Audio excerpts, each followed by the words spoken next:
Hello everyone, it's Cheryl Millett here live at 5. It is for a Wednesday, mind you, instead of a Monday, but it's still 5 p.m. And wow, I mean this has come to me before in the past regarding seatbelts. I mean, I say buckle up. I can say buckle up because we have the truckers going across Canada from every I'm not saying for every corner, but from every coast. And then we also have the truckers coming from the south as well. So how exciting is that? I mean, I've never seen so many people so excited during these last 2 years as this past week. So kudos to all the organizers, but also kudos to the people who stepped up, the truckers that stepped up, the people along the way that are supporting either with food or shelter. And then there's numerous people that have had the platform during this event and have been putting shouts out about it. So this is great. So before I forget, tomorrow they're coming through Toronto. That's my understanding. That's according to the calendar. And so I am planning to go to the Avenue Road Bridge, Avenue Road and 401. I'm going to park at a friend's, but there seems like I was scouting the area with the little man on Google Maps, and it seems like there is a library, a public library, just south of Wilson, just south of the 401 on Avenue Road on the west side, that easily could fit a number of cars. So if anybody is wanting to hang out there now, some people are definitely joining the convoy, however that works, sandwiched in between trucks or following the trucks, and be it at 70 kilometers or longer. How exciting is that?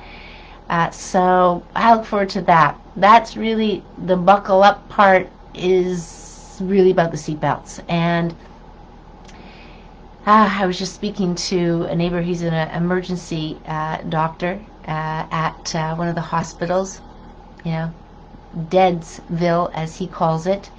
And, where was everybody? Where's everybody? We started talking. I asked him about it. Now, he is from former Yugoslavia area. I think I can remember, Serbia, I think, Croatia, one of those two. But when I asked him about the seatbelts today, he fell right in. I mean, very bright guy. He fell right into, he goes, well, you can see the parallel. You can see the parallel between the two. And ages ago, I'm going to give you a little bit of a story. When I say ages ago, decades ago, before, and I've got a number of things I want to unpack here and bring in. I remember a Chicago, I believe he was from Chicago, a professor, a university professor, or a college professor, a scientist, whatever. He had done some sort of a paper, because back then I didn't have any computer, but there was some sort of a flyer, some sort of a document that was being shared around with people regarding about the seatbelts and the law, making it law, and the mandates, and just maybe it was more about, now I'm thinking about, I wish I had that piece of paper, about how it was becoming about. And it just makes so much sense that this isn't the only time that, I'll just call it leadership, has has put something in place or something like that. And the other comment from his mouth is that it's about doing what state wants you to do, whatever the state, what's best for the state, what's best that way, right? And I know I can see from the comments on my question regarding do you wear your seatbelt and why, that absolutely. Now, if you can just put yourself in the shoes of people who are so pro-vaccinated, for all of the information that has come through unvaccinated, how effective they are, let's leave it as that, how effective they are, how really they're quite adamant about that. And if you feel strongly about wearing a seatbelt for the reason of it saves lives, the comment I put there, and that's the message that's been given out and still given out on a whole host of websites, really a lot of parroting information, but seatbelt saves lives. if you just stick with that and how strongly you feel about that, for the reasons you do, for the messages you heard over the years, for the thinking, for the news, for the comments they said, if only this person had worn their seatbelt, blah, blah, blah. That's what the person who's going, we need to get vaccines to get this, to get this over with, or that makes sense for the population. It's parallel, very simple. So for anybody here, who probably a number of people are aware here of this event, more consciously aware of the different opinions, the different sides, perhaps different science and science that's not so clear, science that is clear. You could see now why people would be so adamant about sticking to what they're hearing, sticking to the repeated messages of this is the safest thing, this is what we got to do, this is the right thing to do. So keep on the seatbelt thing there. Let me just go over a little bit of information here.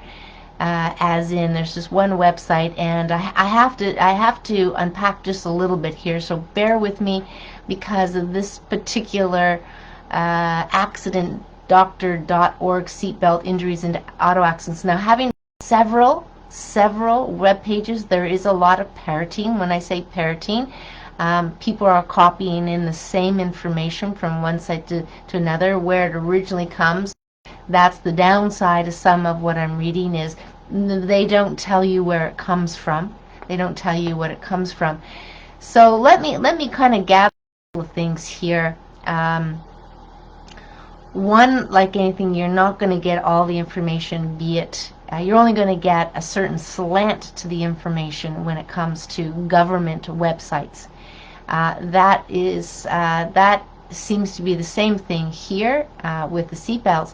So how these seatbelt injuries occur. Now I'm just going to be a devil's advocate in some way, but I want you to understand a couple of things, and that way it's always going to be your choice. No different than this event, no different than this. Listen, if they tell you about something and you do or don't, that's your choice. So choice is still something that I'm very, very big at, very, very big on. And I also want to, like this event too, talk to the root causes here. I have never seen so much traffic and so many cars going at such speed, and they're only 1 to 2 car length behind the car in front of them. It's ridiculous. And even just the distractions that come in with driving, and also similar to this day and age, too much information. You got this sign here, you got that sign there, you got these many signs, you've got to look at the vehicles around, you got to look at the pedestrians around. I mean, there's so much to driving. It's like the too much information thing. I remember many times I'll just tune into various things around driving, and some people say, well, I drive good, but other people, well, you've got to watch how other people are driving. You've got to be proactive. As they say, defensive and offensive as well. You got to play both. You've got to be careful, even as a pedestrian, to watch where cars and whatever are doing. I mean, just who wants to get hit? Some people say, well, it's their fault, and then you can see them. I mean, the last thing I want to do is get injured and have some sort of trauma and not recover at 100% and have to say, I don't have any, I don't wish to sue anybody, right? To sue anybody. So let's just, there's a couple of things here I'm going to talk about, but again, I have several websites open here and I want to go through. So one of the things that comes up also through here, and hopefully I think I have it saved somewhere, is the rare. But they kind of give you, oh yes, you should wear it, reasons why people don't wear seatbelts. And it is true. There are people that are just so, there's not if you think of seatbelts as like a one thing fits all. I'm sure there's differences. And certain people that are big, or perhaps, I don't know, maybe they already have injuries or something. They can't, it's not comfortable for people, not all people, to wear them. It's just like an exemption. It's not comfortable, and there are such a thing as exemptions from wearing a seatbelt. There are these things for sure. So people have their reasons for not wearing them. One is, I get it, might be a little bit of a myth, and it's not necessarily a myth, it just doesn't happen that often. You know, car goes off a road or off a bridge or something and you're in water. And the last thing you want to kind of be trapped, because through your panic quickly can't get your seatbelt off.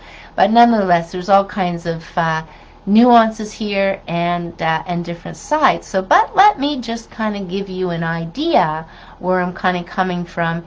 In a sense, seatbelts can cause injuries in a car accident. Okay.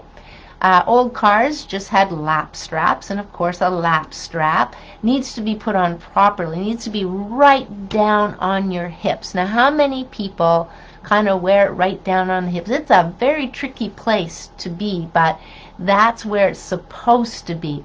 But most people, where it falls, where it comes, it just comes a little bit higher than that. But there is an importance to wear it properly, and depending on, again, the one size fits all is kind of crazy, because if you're too tall, things across the strap are going to be too low, but you can adjust things. So wearing it properly is going to be so important. But let's just say here, and one of the things, I watched this collision video. It was one of the comments put a little collision. Great, thanks for doing that. And I watched it. And one of the things that comes to mind when you're watching these videos is they're not human. Okay, they're not human. We have reflexes. And a typical reflex would be to put your arms up, and protect your head. That would be a typical reflex.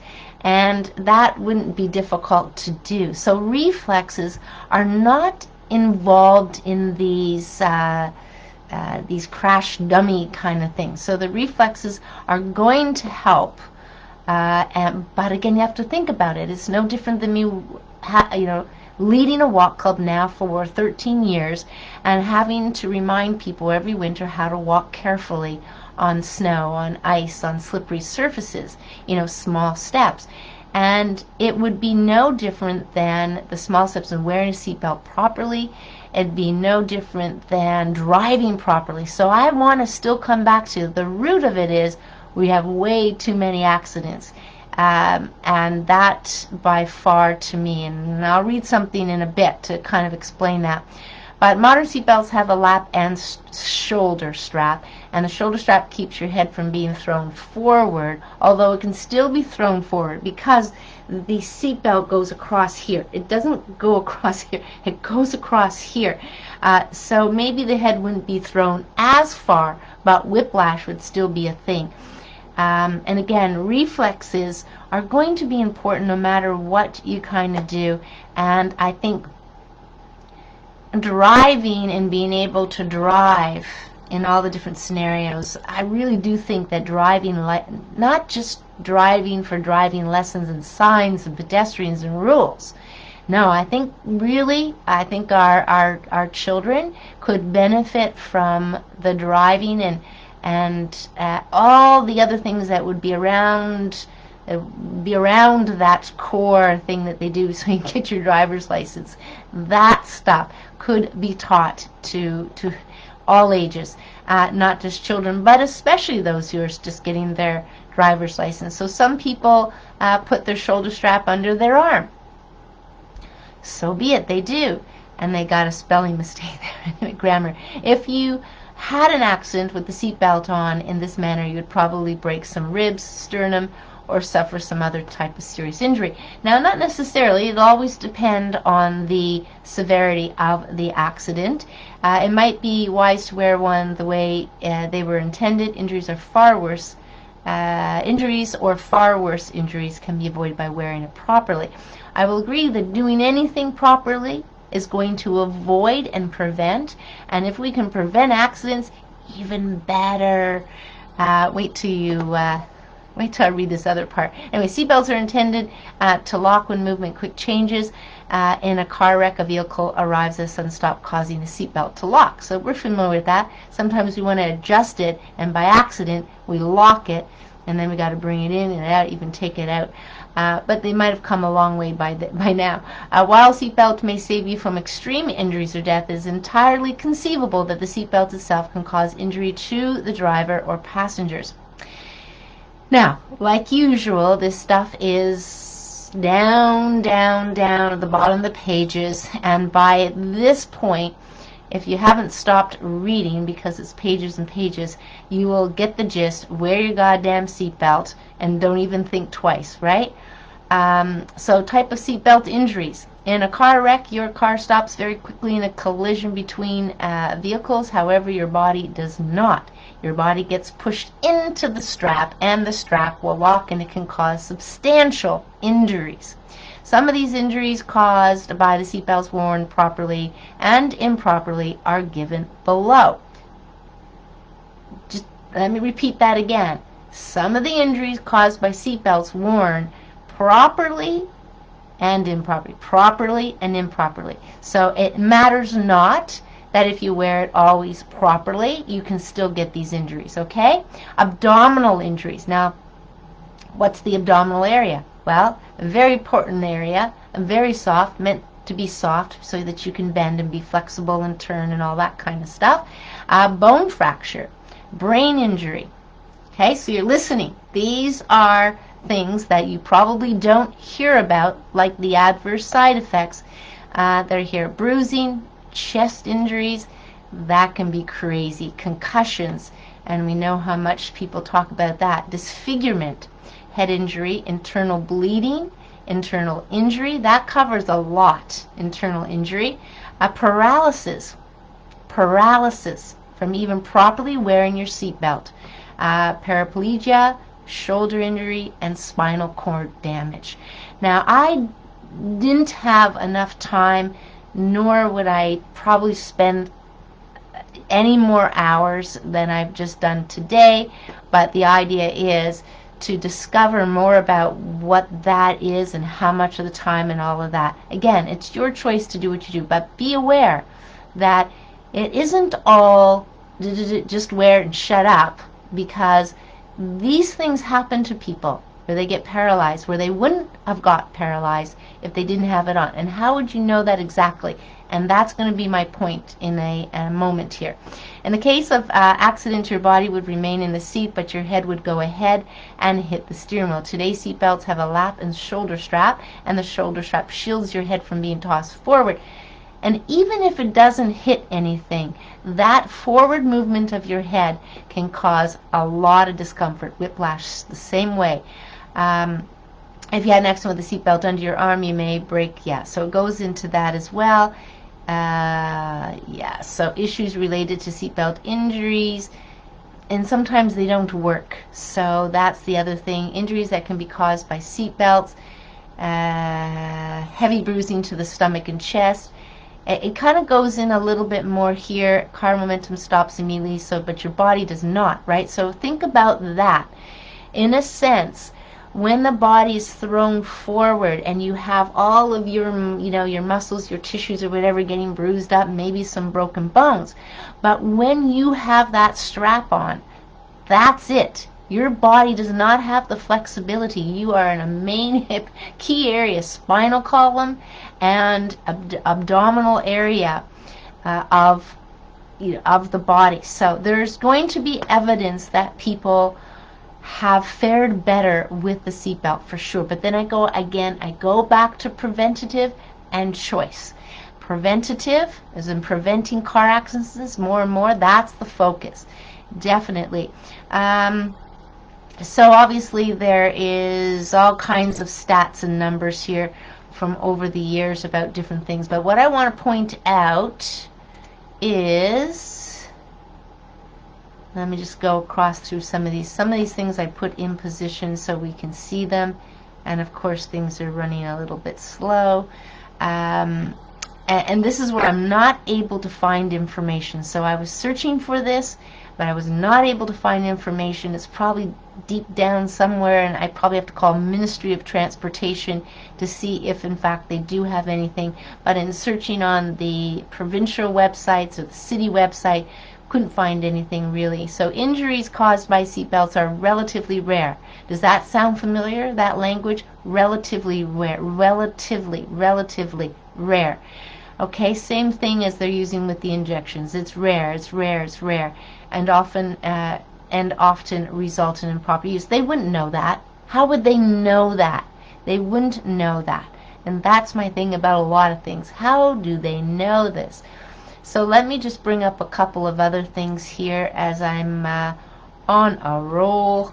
But this is a pretty good one too, polyadvice.net, and this is the most shocking seatbelt statistics.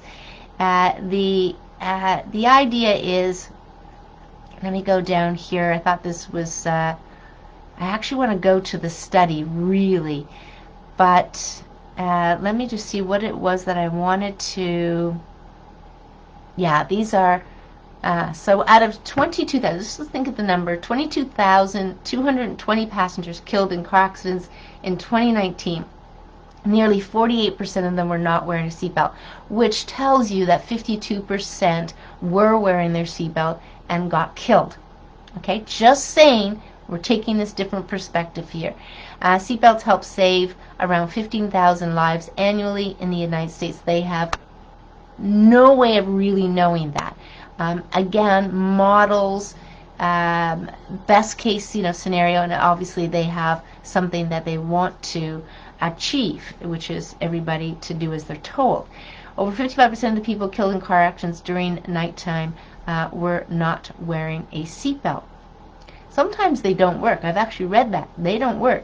A total of 22,700 drivers and passengers were killed in car accidents in 2018. So now they want you to say, okay, 50% of them were not wearing a seatbelt. But either way, if you take those numbers, there's a 50-50. And when I go into a published report here, I want to have you understand a couple things about numbers, a little bit more about numbers. So how many people use them, I don't know how they know that exactly, because I usually say nobody asked me, so how many people get asked? They just do some sort of a survey or something. Let's see here. Yeah, there's all kinds of numbers, all kinds of stuff in here.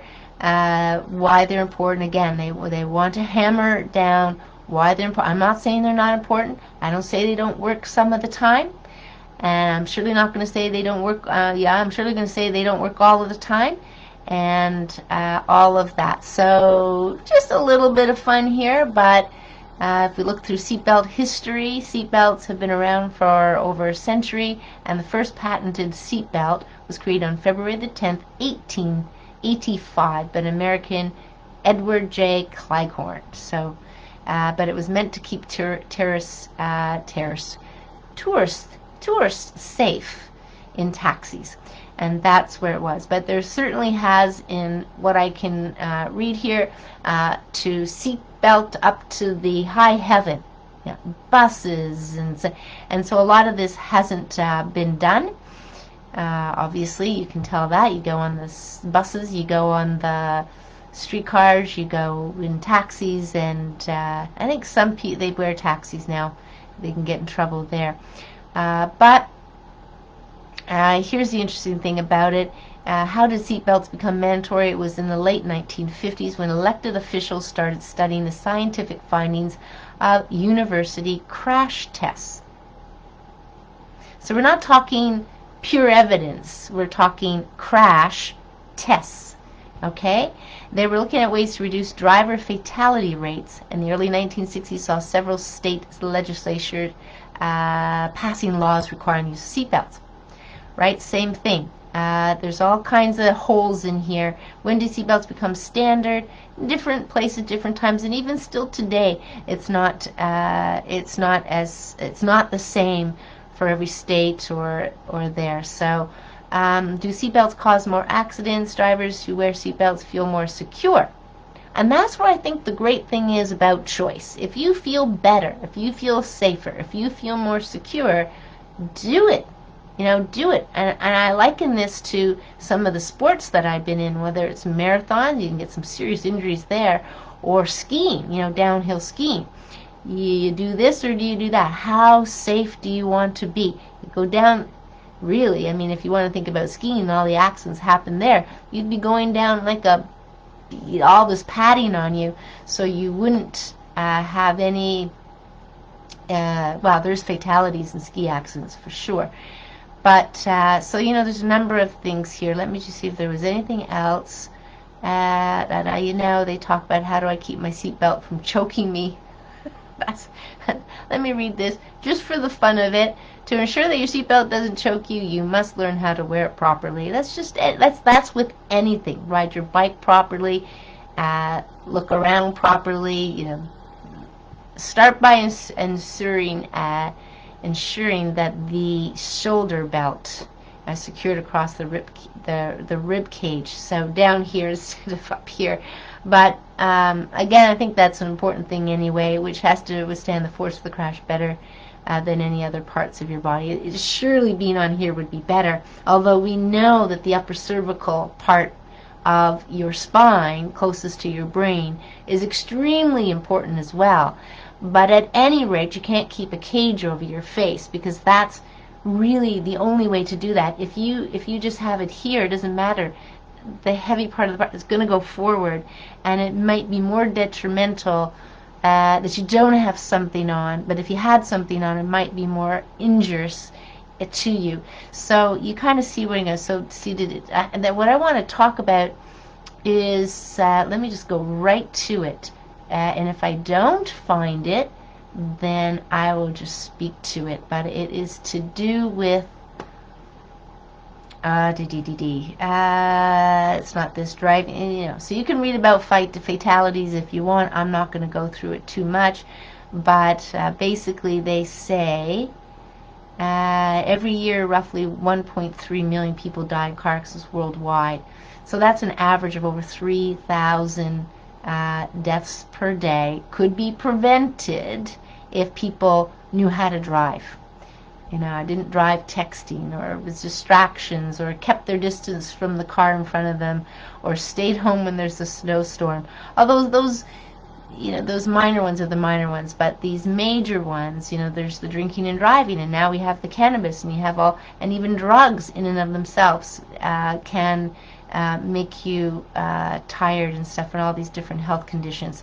So let's just see, what else did I want to read in here?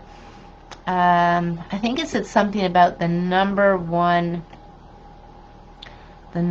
killer, but that's not, it's not coming up here. It's not coming here. Anyway, there's a lot of things in here as to the fatality rate, depending on where you live. Denmark is up there, USA, and then France and Canada. I mean, a lot of people, so it's per billion.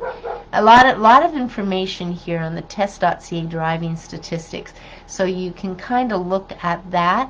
Most of the vehicle fatalities, deaths, happen in the rural, but it's very kind of close. It's like 44% urban and 55% rural. So you might as well say they're simple. They're there. So motor vehicle serious injuries by location. So serious injuries, not fatalities. It's in the urban. 73% in the cities is where they have the serious injuries. And probably one of those things that I've noticed over the time is going through friggin' red lights.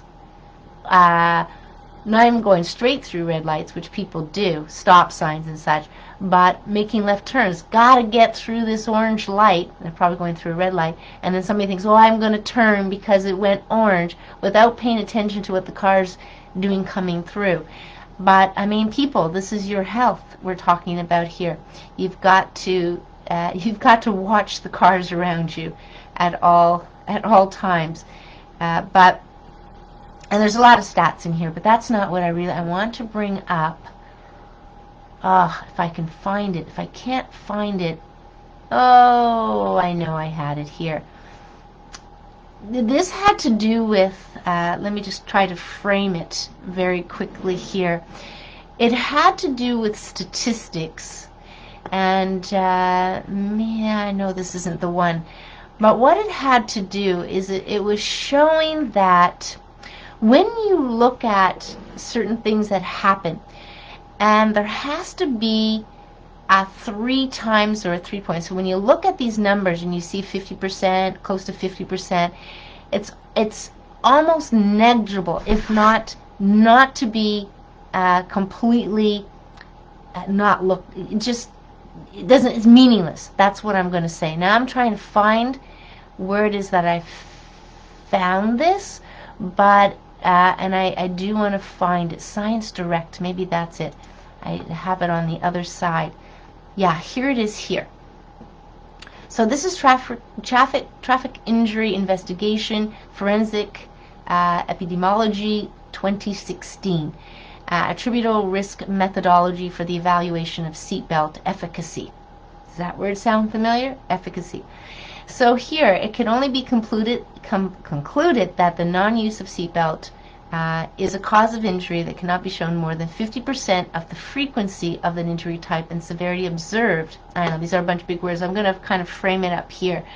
At the end of the day, when they look at the unbelted occupants and sustaining a particular injury, the only way they're going to understand this true and true, and this is where they are, 2016, and they don't have this, so pay attention, they don't have this information as the sense of looking at unbelted occupants that sustain a certain injury and those who've been belted in the same similar accident to see whether or not there is an increase. And if it is below 3, as in 3 times, well, let's just think of 3 times. 3 times, if you have the 3 times or more likelihood of having a particular injury, if you're unbelted, over belted, there is a correlation, there is a reason. What they go in here, and they talk about it in a little bit of detail, so I'll put the link down below, but the relative risk, the risk based on data that's collected is not, how can I say it, proof. It's not proof because of the data they don't have, because of the narrow margin of differences. Okay, so I just want you to understand that if you think you're wearing a seatbelt and it's just your choice at the end of the day.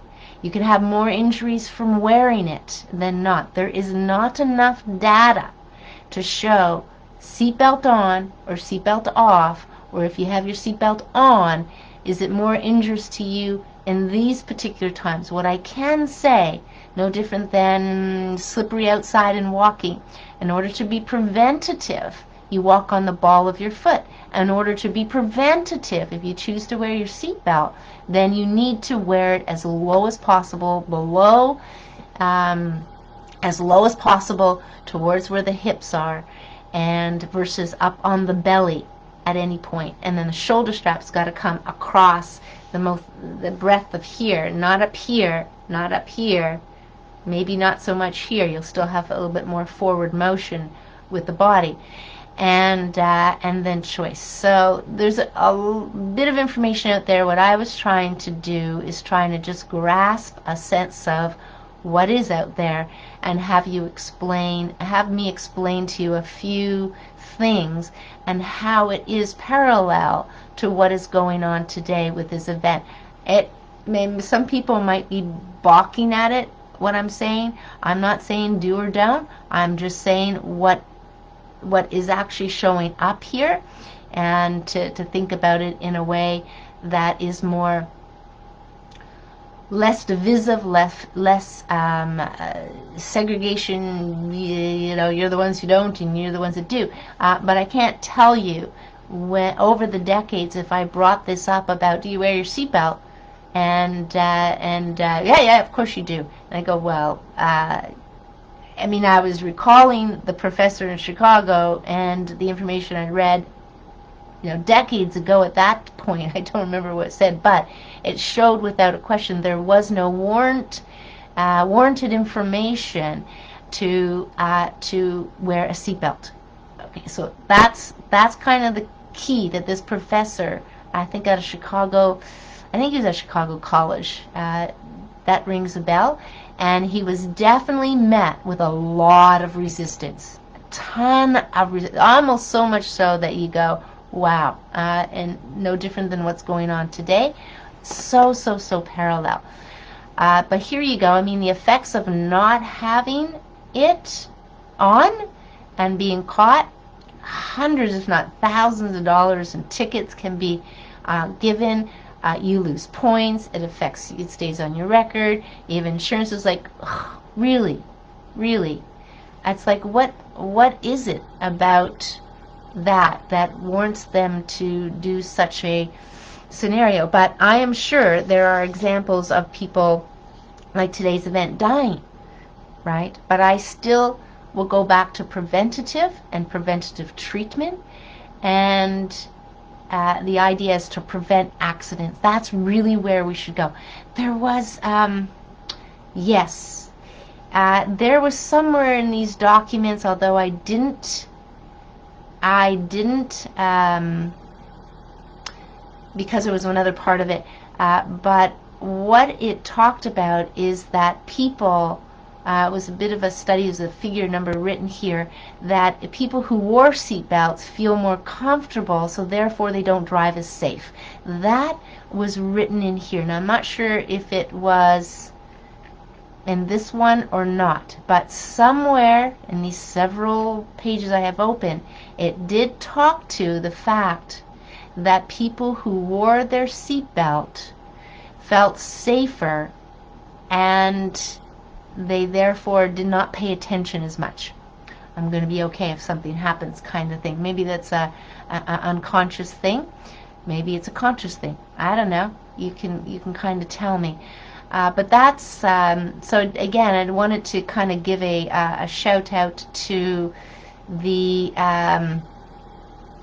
truckers and how they're coming. So I'll post the website if you don't have it already. But it seems like other places you can get information. You can watch live videos that they've come across, or different people are a part of it. I think News Rebel, I'm saying it backwards on purpose, I think they have somebody in the convoy now. Probably multiple places where you can go and get more excited that way. And again, if you're in Toronto and you want to meet up, I know I'm going to be there about 12:15 Avenue Road on the bridge where the 401 is. I don't know if they're coming through the express. Probably going to come through the express. I don't see why not. That would be the most. That would be the best. Otherwise, I was going to try and drive and stuff, but I thought the timing might be crazy. Seeing as I got to meet a farmer at 11 a.m.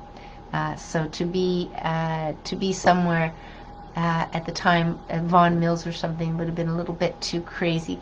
Not that I'm saying I have my priorities out of whack, but people are depending upon. They're depending on me for some raw milk. So what else did I want to speak about? One thing that comes up as well, time and time again, and came up recently, was just kind of a little bit of jumping ship here, is the detoxing. The whole thing about detoxing is, it's a word. Detoxification. Cleansing out of the body. The body does it normally, naturally. We do it with every breath. We're detoxing, right? The carbon dioxide, and we breathe in the air, and then we breathe that out.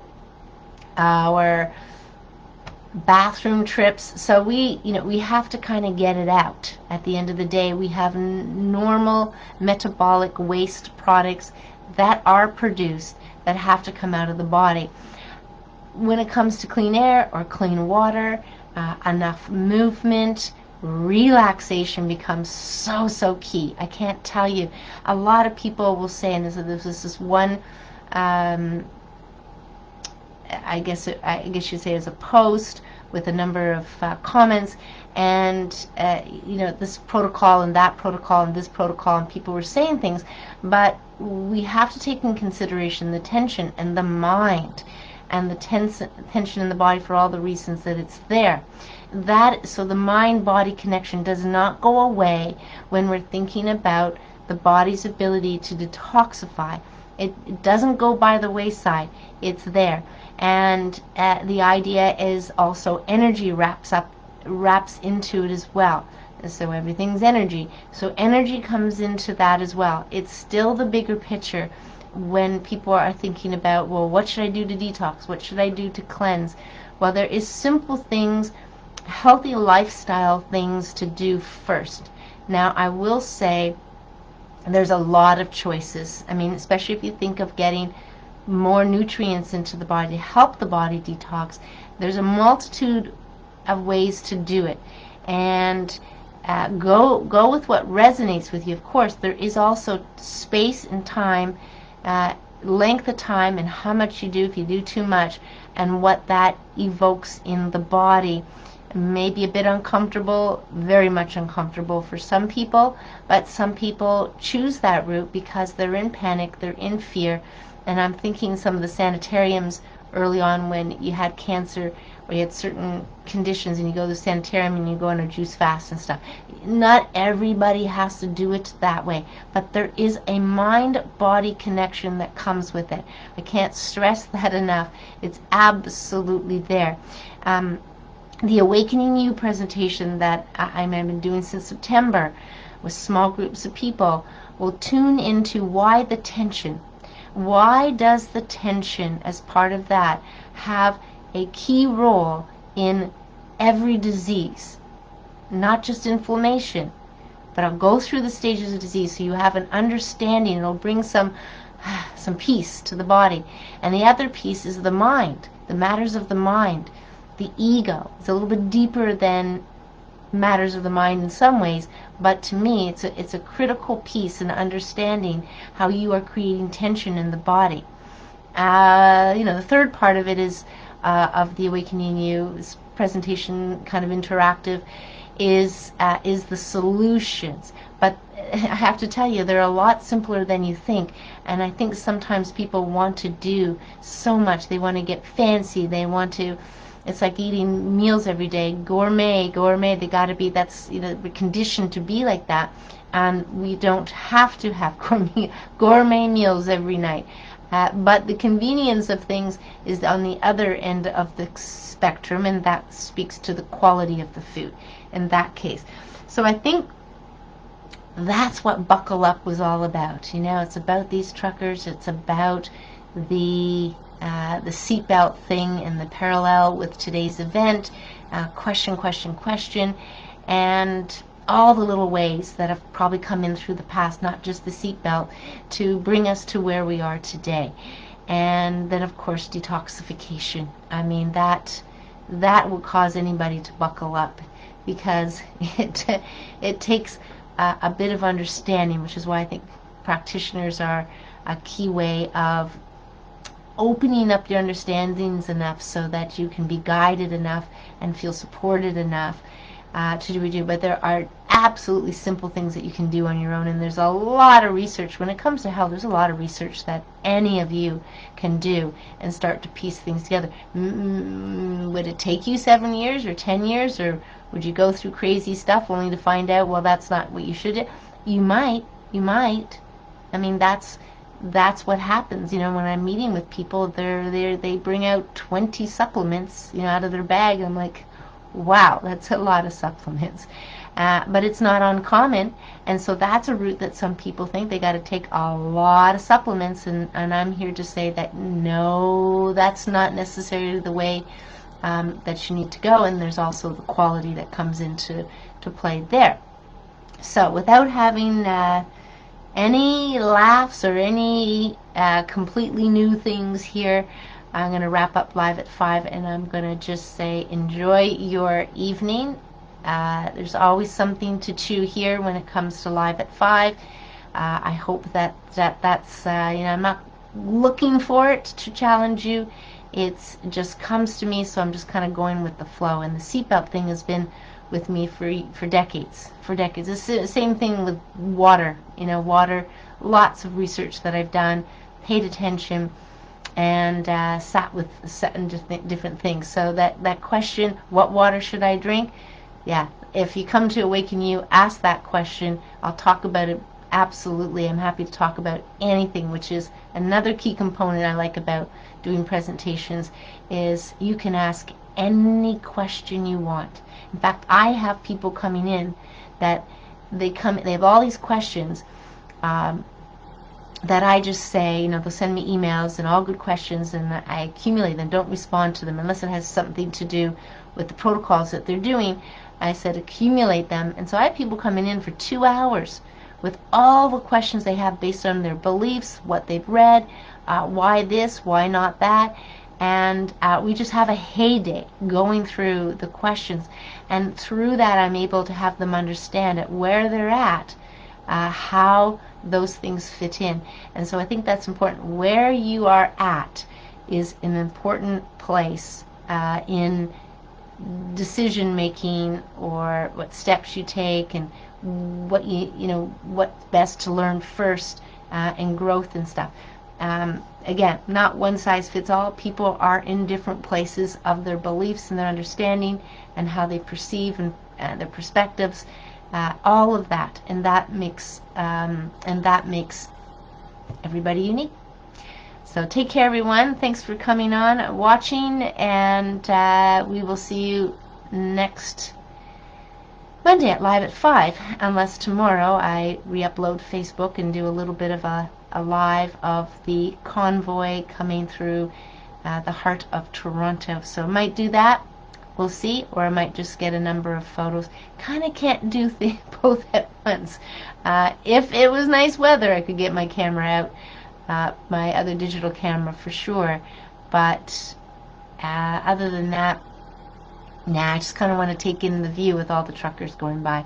So take care, everyone. Maybe we'll see you at Avenue Road tomorrow at 12:15, and the 401 on the bridge, if you get that memo.